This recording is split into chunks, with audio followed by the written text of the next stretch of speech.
Eastern Meditation, the New Panacea. The influence of Eastern mysticism to which Rabi Maharaj refers is pervasive in the field of psychology and in the world of academia. Harvard University has long been among the leaders in promoting the occult through psychic research. One of its projects involved experimentation with Buddhist monks' alleged psychic power. The results have been convincing.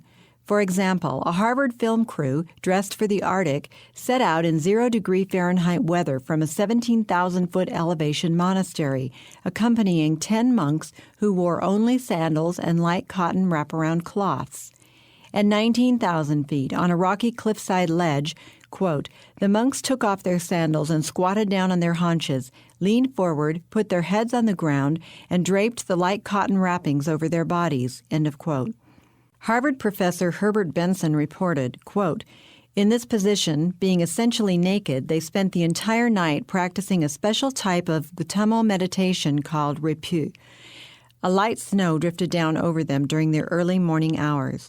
No ordinary person could have endured these conditions, we're sure of that, yet the monks simply remained quietly in their meditative positions for about 8 consecutive hours. Finally, at the sounding of a small horn, they stood up, shook the snow off their backs, put their sandals on, and calmly walked back down the mountain again, end quote. Paramahansa Yogananda attempted to explain such amazing abilities of certain monks.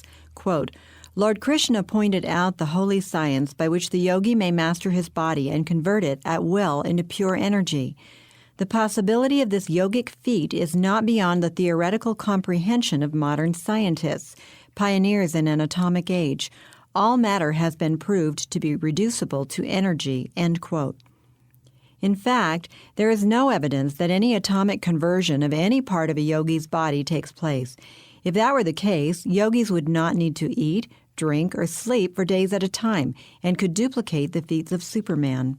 Yogis have definite limitations far below the level of atomic energy. Although the feats at times seem amazing, the possessing demon is obviously limited in what it can manifest through a human body. The scientists at Harvard and elsewhere have accumulated data revealing that something paranormal is going on, but science cannot explain it because the source behind what is called psychic power is not atomic but demonic, a source that science can neither identify nor evaluate. Eastern meditation, especially that associated with yoga, has been credited with miraculous power and has become increasingly popular in the West. It is a wide open door into the occult.